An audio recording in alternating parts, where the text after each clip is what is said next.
Shalom dan salam sejahtera, selamat berjumpa di dalam bicara sabda pada kali ini. Kali ini topik saya akan bersama-sama kongsikan kepada kita semua adalah revolusi mental. Bagaimana meraih kemenangan dalam pertempuran minda. Dalam Alkitab, revolusi mental atau pembaharuan minda merujuk kepada perubahan dalam cara seseorang berfikir, bertindak, dan mempercayai sesuatu dengan bimbingan, tuntunan Roh Kudus dan berdasarkan kebenaran Alkitab. Ia memerlukan penghapusan gaya fikiran lama, iaitu old mindset ataupun fixed mindset yang berbahaya, dan menggantikannya dengan gaya fikiran baru, iaitu growth mindset yang selaras dengan firman Tuhan. Dalam arti kata, pertobatan yang alkitabiah adalah perubahan fikiran, perubahan minda yang menghasilkan perubahan tingkah laku. Pembentukan kepribadian seseorang adalah hasil daripada seluruh fikiran, perkataan, dan perbuatan kita dengan membenarkan kewibawaan mutlak dan kebenaran mutlak. Kebijaksanaan Alkitab meresap ke dalam fikiran dan hati kita. Apa yang kita benarkan masuk ke dalam fikiran kita akan membentuk jiwa kita. Sama ada kita sedar atau tidak, peperangan rohani senantiasa berlaku dalam fikiran kita, di antara yang baik dan jahat. Kita tidak boleh bersikap berat sebelah ataupun tidak mengetahuinya sama sekali. Fikiran manusia adalah tempat medan pertempuran utama. Setiap perjuangan mental bermula dalam minda. Dalam kehidupan, menang atau kalah seringkali diputuskan dalam fikiran minda kita. Kita hanya boleh mengalahkan diri kita sendiri dalam minda dan fikiran kita. Fikiran kita boleh menjadi kawan dan musuh dalam masa yang sama. Musuh akan menggunakan medan pertempuran ini untuk membinasakan dan menghancurkan kita, supaya kita tidak bersama dengan Kristus. Minda kita menjadi tempat musuh menanamkan benih kejahatan, ketakutan, kebimbangan, keputusasaan, dan keraguan. Pemikiran kita membentuk tindakan kita, dan kita mempunyai fikiran Kristus apabila kita diselamatkan. Namun fakta bahwa kita telah diselamatkan tidak bermakna perang telah berakhir untuk kita. Tuhan mengubah fikiran Anda dan Tuhan mengubah fikiran saya. Pertempuran minda adalah peperangan antara kebenaran Tuhan dan kebohongan musuh ataupun tipu muslihat iblis.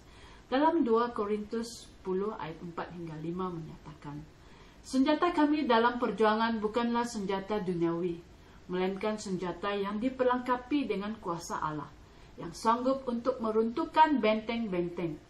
Kami mematahkan setiap siasat orang yang menumbuhkan setiap kubu yang dibangun oleh keangkuhan manusia untuk menentang pengenalan akan Allah.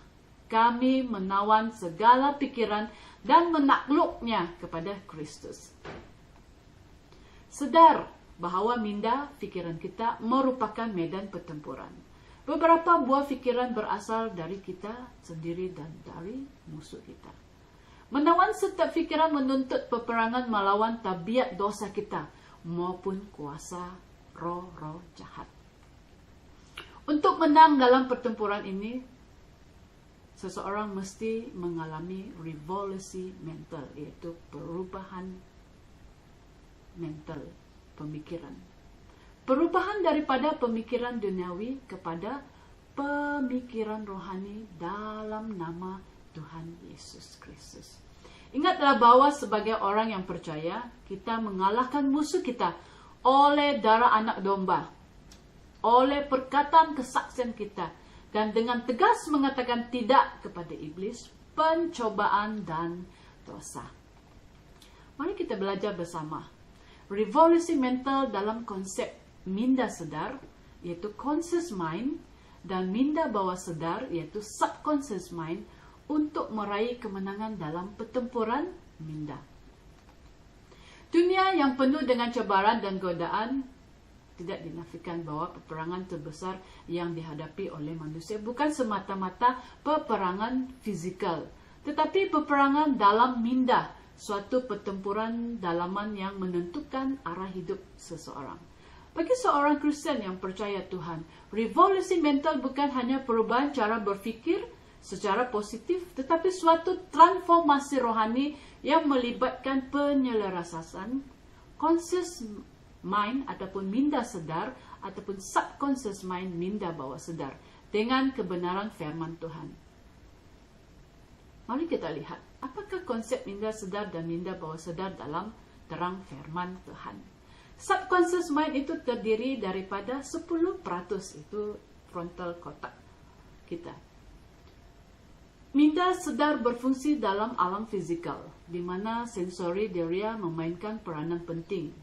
Ia beroperasi melalui kawalan 5 deuria yang berkaitan dengan dunia nyata, yaitu penglihatan, visual, pendengaran audio, sentuhan kinestetik, dan bau, dan juga rasa gustatory. Pada tahap ini, minda sedar terhad oleh ruang dan masa, karena ia hanya berhubung dengan dunia nyata atau fizikal. Bermaksud here and now, ataupun di sini dan sekarang. Minda sedar menghasilkan pemikiran yang seterusnya memberi arahan kepada minda bawah sedar.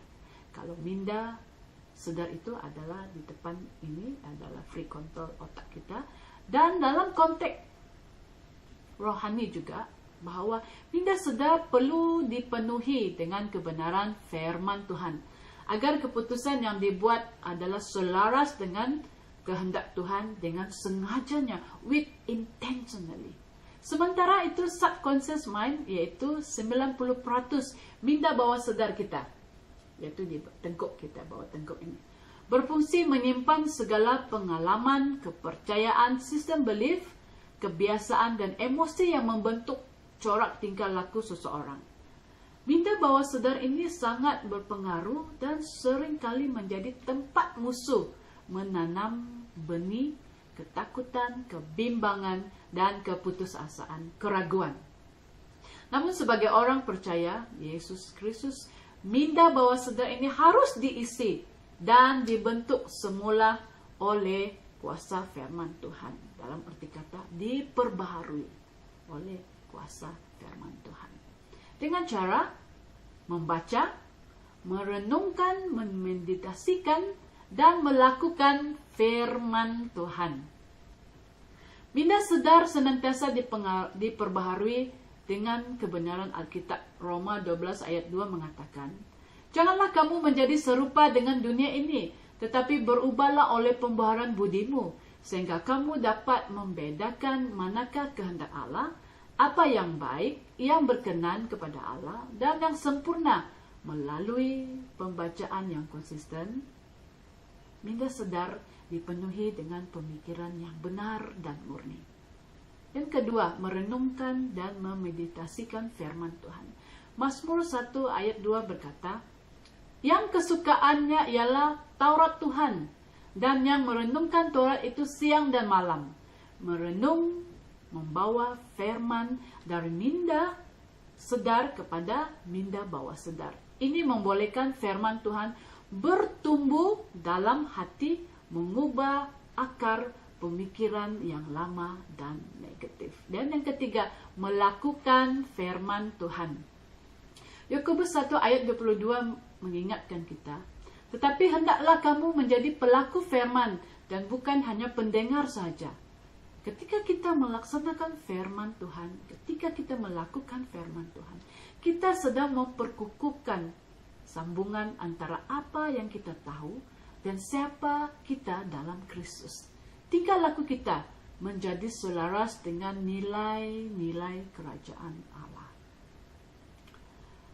Revolusi mental dalam cara otak menerima informasi. Kita melihat ini daripada sudut perspektif neuroscience dan kapasiti otak manusia. Dalam era maklumat ini, manusia terdedah kepada pelbagai rangsangan dan informasi dari pelbagai arah. media sosial, perbualan, bacaan, teknologi, dan persekitaran kita. Otak manusia bukan hanya menerima semua ini secara pasif, tetapi memproses, menapis, menilai, dan menyimpan maklumat tersebut dengan cara yang sangat kompleks. Menurut kajian neurologi, otak manusia menerima sejumlah besar rangsangan deria daripada penglihatan, pendengaran, sentuhan, bau, dan rasa. Dan kajian neuroscience menyatakan bahwa otak mampu menerima sekitar 2 juta bit maklumat setiap saat. 2 million bits per second. Namun hanya ada 1.3 bits ataupun 1.3 million bits diproses secara sedar. Dan ini bermakna hampir semua maklumat lain ditapis oleh sistem pemrosesan bawah sadar otak kita.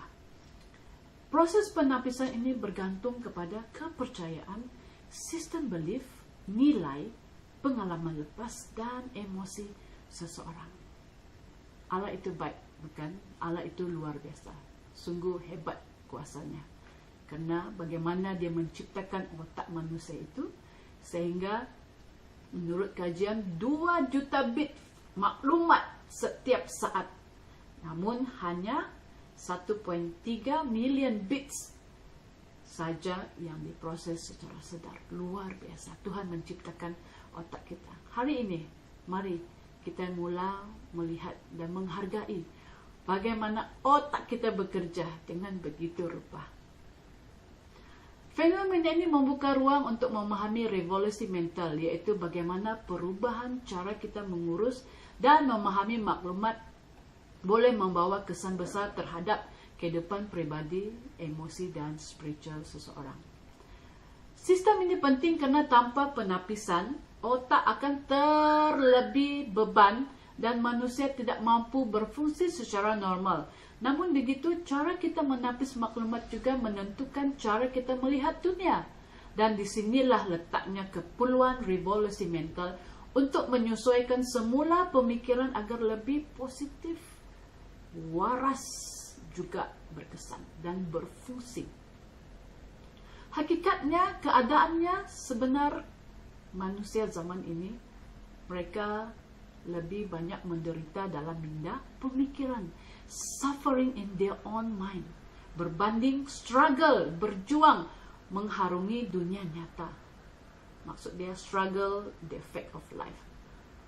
Oleh itu, life is 10% what happened to you and 90% how you react to it.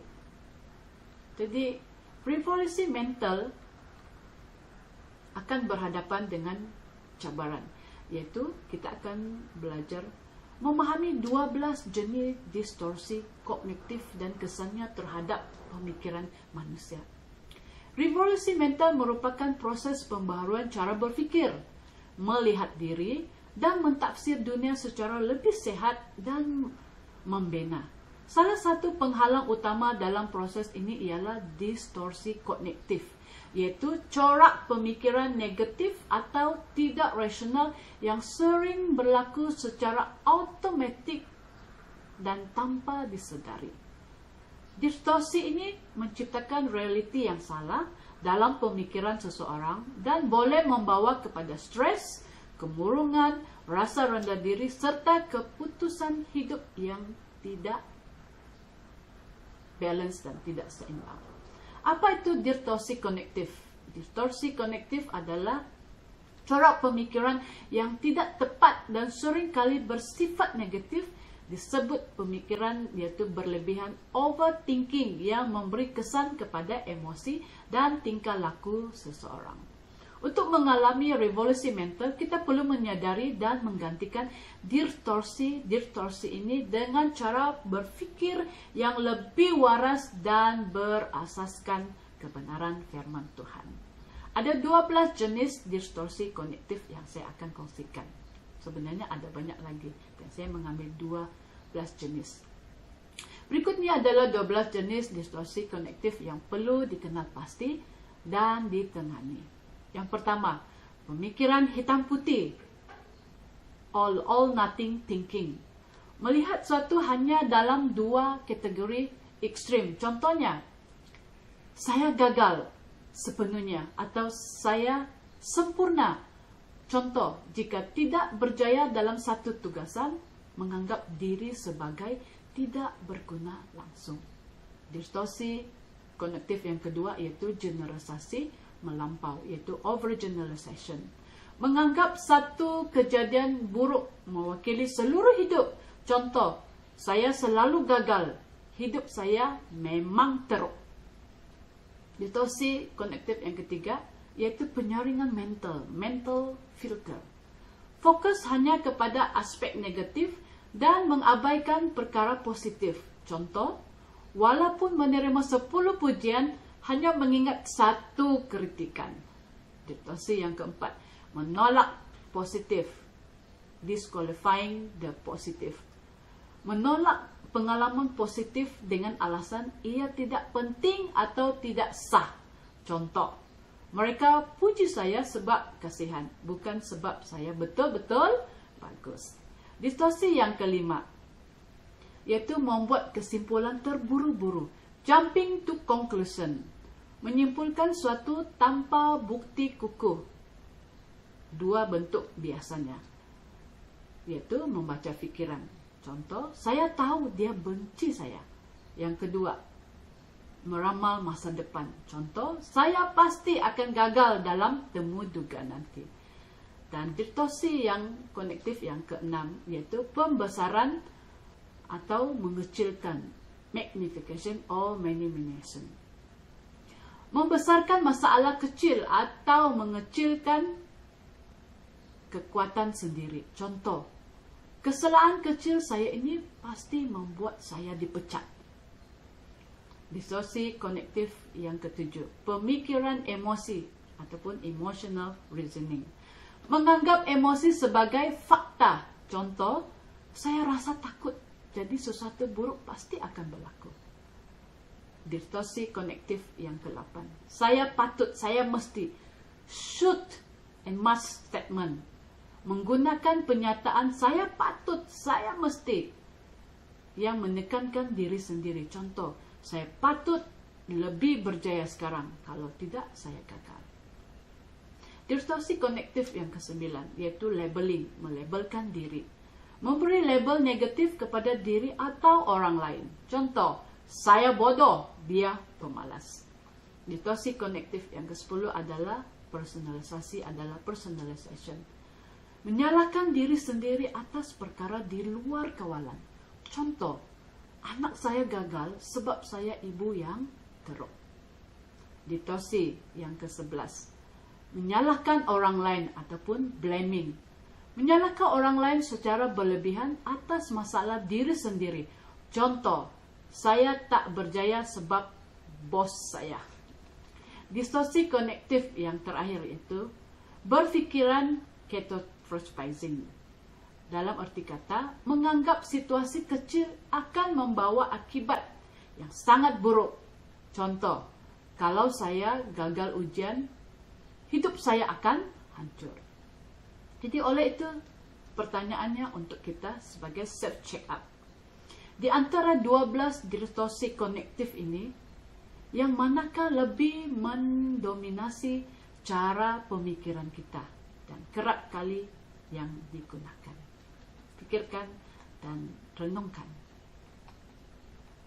Revolusi mental dalam konsep positive empowering thoughts ataupun PETS dan automatic negative thought ataupun ANTS dan cabarannya. Bina manusia adalah medan peperangan rohani yang sangat kritikal. Dalam dunia psikologi dan pembangunan diri moden, ada dua konsep penting yang sering disebut, iaitu positive empowering thought, iaitu PETS, dan automatic negative thought. Dari perspektif iman Kristen sebagai orang percaya, revolusi mental melibatkan usaha menggantikan pemikiran negatif yang melemahkan dengan kebenaran firman Tuhan yang memberikan kekuatan dan pengharapan. Positive empowering thoughts merujuk kepada pemikiran positif yang memperdayakan, yang mengupayakan. Ini termasuk kata-kata dorongan, harapan, keyakinan diri, dan firman Tuhan yang membangkitkan semangat. Sebagai contoh, seorang Kristen yang memperkatakan janji Tuhan seperti dalam Filipi 4:13 mengatakan, segala perkara dapat kutanggung di dalam Dia yang memberi kekuatan kepadaku. Dan automatic ini secara positif, empowering thought ini sedang membina kepada alam conscious mind dan subconscious mind kita. Automatic negative thought ialah pemikiran negatif yang berlaku secara automatik dan seringkali tidak disedari ataupun dengan sedar. Contohnya, saya gagal, saya tak berguna, atau Tuhan tak sayangkan saya kerana hidup saya susah. Pemikiran negatif menimbulkan ketakutan, kemurungan, keraguan diri, dan menjauhkan seseorang daripada iman yang teguh. Dan pandangan Kristen dalam minda dan pembaharuan, Alkitab menekankan pentingnya membaharui cara kita berfikir. Dalam Roma 12 ayat 2, janganlah kamu menjadi serupa dengan dunia ini, tetapi berubahlah oleh pembaharuan budimu, sehingga kamu dapat membedakan manakah kehendak Allah, apa yang baik, yang berkenan kepada Allah, dan yang sempurna. Dan ini sejajar dengan revolusi mental, pembaharuan pemikiran kita, yang mengajak orang percaya menolak negatif thought dan menggantikannya dengan empowering thoughts yang berlandaskan firman Tuhan yang hidup dan berkuasa, yang sanggup mengubah fikiran dan hati manusia. Revolusi mental mengenai apa yang boleh dan tidak boleh dikawal, yaitu what I can control and what I can't control. Manusia sering berhadapan dengan pelbagai situasi yang di luar kawalan mereka. Justru konsep revolusi mental menjadi satu keperluan penting dalam membentuk minda yang matang dan spiritual yang teguh dalam konteks sebagai orang Kristen yang percaya Tuhan. Revolusi mental bukan saja melibatkan perubahan cara berfikir, tetapi juga penyerahan diri kepada kehendak Tuhan serta pengenalan tentang batas kemampuan manusia, yaitu memahami apa yang boleh dan tidak boleh dikawal. Apa yang boleh dikawal? Individu bertanggung jawab terhadap tindakan, pilihan, dan sikap mereka sendiri. Seperti yang dinyatakan dalam Galatia 5:22 hingga 23 mengatakan bahwa buah roh termasuk kasih, sukacita, kesabaran, dan pengendalian diri. Ini menunjukkan bahwa seorang yang percaya Tuhan diberi kuasa oleh Roh Kudus untuk mengawal. Pertama, sikap dan respon. Walaupun kita tidak boleh mengawal tingkah laku orang lain, kita boleh memilih untuk bertindak balas dengan kasih sayang dan pengampunan. Yang kedua, keputusan dan pilihan hidup. Tuhan memberi manusia kebebasan untuk memilih antara yang baik dan yang jahat.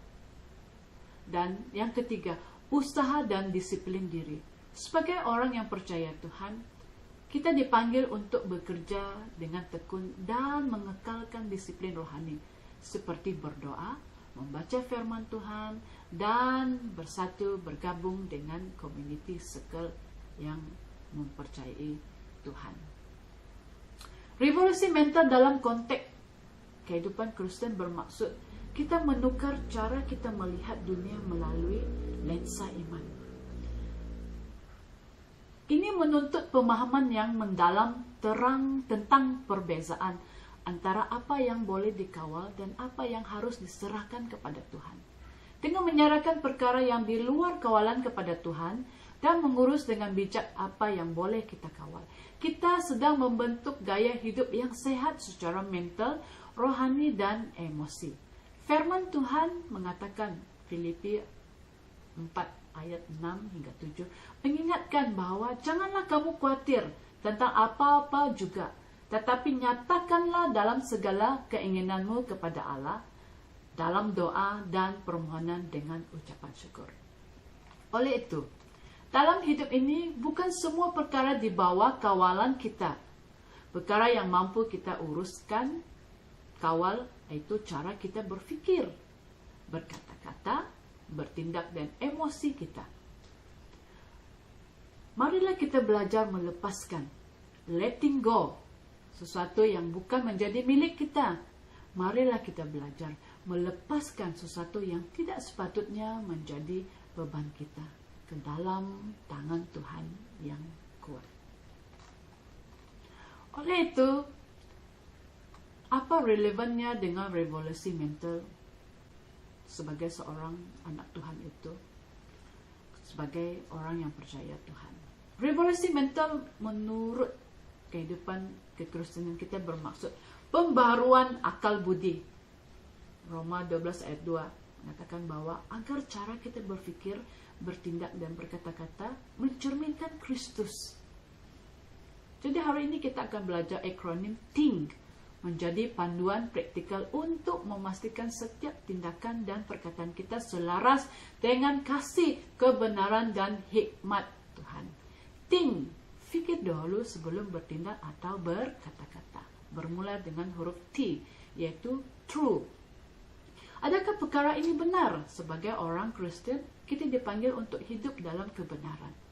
Firman Tuhan mengatakan, Yohanes 8 ayat 32, kebenaran bukan hanya fakta, tetapi juga apa yang selari dengan firman Tuhan. H, yaitu helpful, bermanfaat. Adakah ini membantu orang lain? Paulus menasihati supaya kata-kata kita membawa kebaikan dan membina. Jika tidak bermanfaat, lebih baik diam. I, inspiring, memberi inspirasi. Adakah ini memberi dorongan dan harapan kepada orang lain? Kata-kata dan tindakan kita seharusnya mengangkat semangat orang lain, bukan menjatuhkan orang lain. N, yaitu necessary, perlu. Adakah ini perkara yang perlu dibicarakan? Adakah perkara ini perlu untuk dikongsikan? Bukan semua perkara harus dikongsi. Kadang-kala berdiam lebih baik jika perkara itu tidak penting atau boleh melukai. K, yaitu kind, baik hati. Adakah ini penuh kasih dan kelembutan? Kristus memanggil kita untuk bersikap lemah lembut dan penuh belas kasihan, mencerminkan kasihnya dalam semua yang kita lakukan.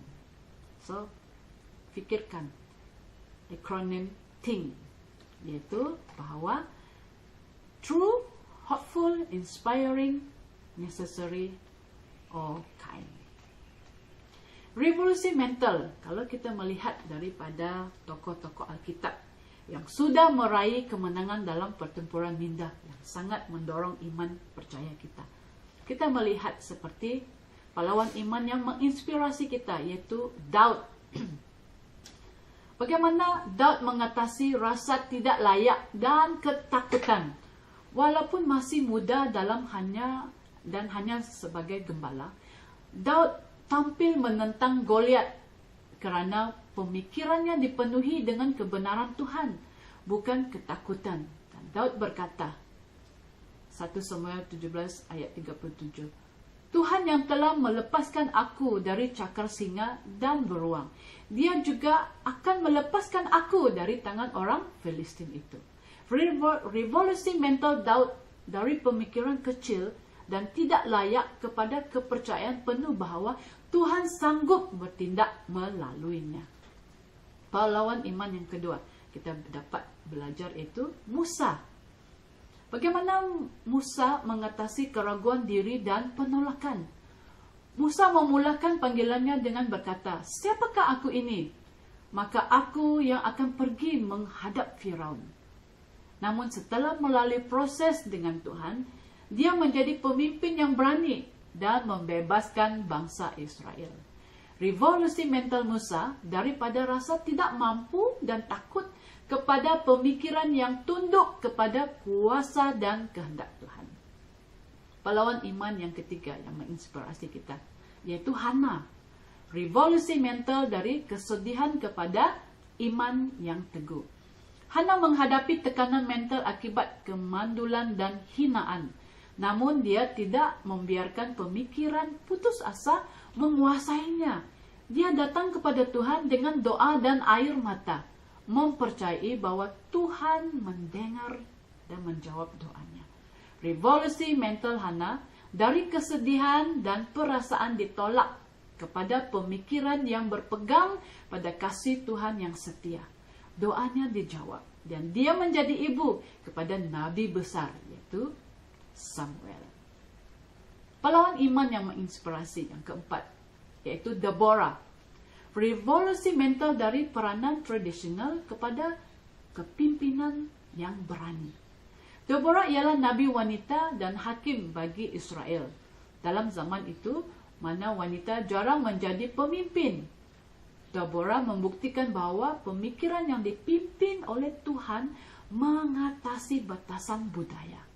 Revolusi mental Deborah daripada pandangan tradisi terhadap wanita kepada visi ilahi yang membebaskan dia memimpin pasukan Israel bersama Barak dan membawa kemenangan kepada umat Tuhan.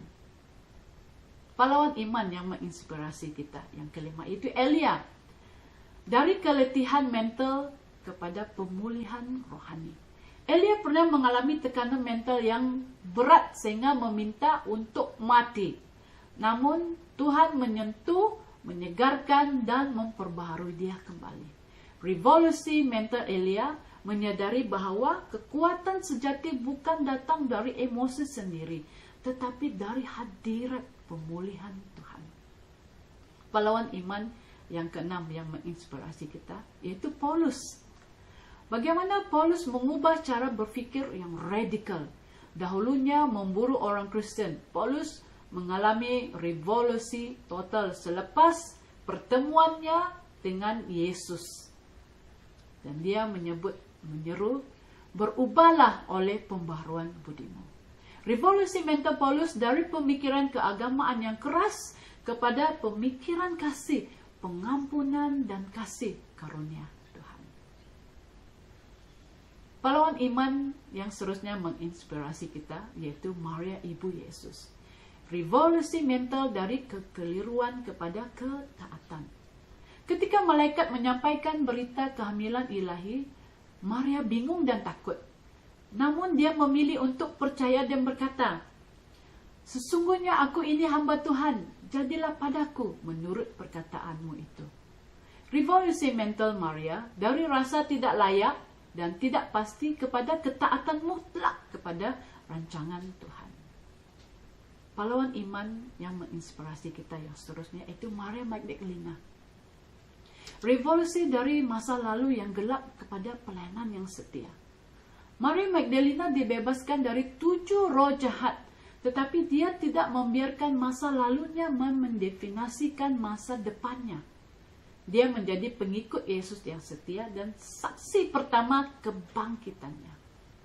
Revolusi mental Maria Magdalena dari rasa malu dan masa silam yang kelam kepada identiti baru sebagai penyembah dan pembawa kabar baik.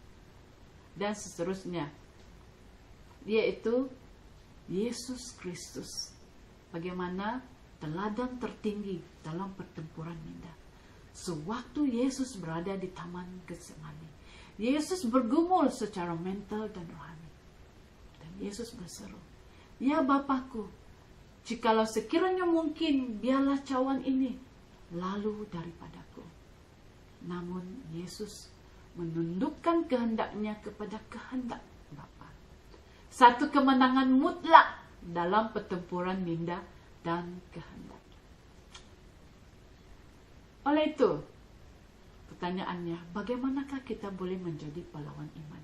Meraih kemenangan dalam pertempuran minda dan fikiran kita pada hari ini. Oleh itu, berilah diri kita dipenuhi, dipimpin oleh Roh Kudus. Karena pekerjaan Roh Kudus yang sempurna dalam hidup setiap orang yang percaya. Sebagai orang percaya, kita dipanggil untuk memiliki fikiran Kristus dan menyelaraskan pemikiran kita dengan fikirannya. Dan membenarkan rohnya memimpin dan membimbing kita dalam segala hal. Mengisi minda kita dengan firman Tuhan itu menjadi hal yang utama. Karena itu akan membentuk pemikiran dan berlandaskan kebenaran firman Tuhan. Roma 8 ayat 6 mengatakan, tetapi jikalau pikiran kamu dikuasai oleh Roh Allah, Allah akan mengurniakan kamu hidup dan kedamaian.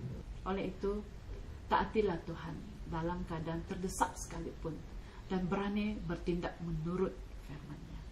Dan marilah kita belajar untuk meraih kemenangan dalam minda, pertempuran minda adalah menolak kebohongan musuh, tipu daya iblis. Kenal pasti dan gantikan pemikiran negatif otomatik yang tidak benar dengan pemikiran positif empowering yang dibina di atas dan melalui kebenaran firman Tuhan yang mutlak. Jangan biarkan ketakutan atau budaya membatasi panggilan Tuhan atas hidup kita. Dan bagaimana kita meraih kemenangan dalam pertempuran minda kita adalah kita sangat bergantung pada pekerjaan Roh Kudus.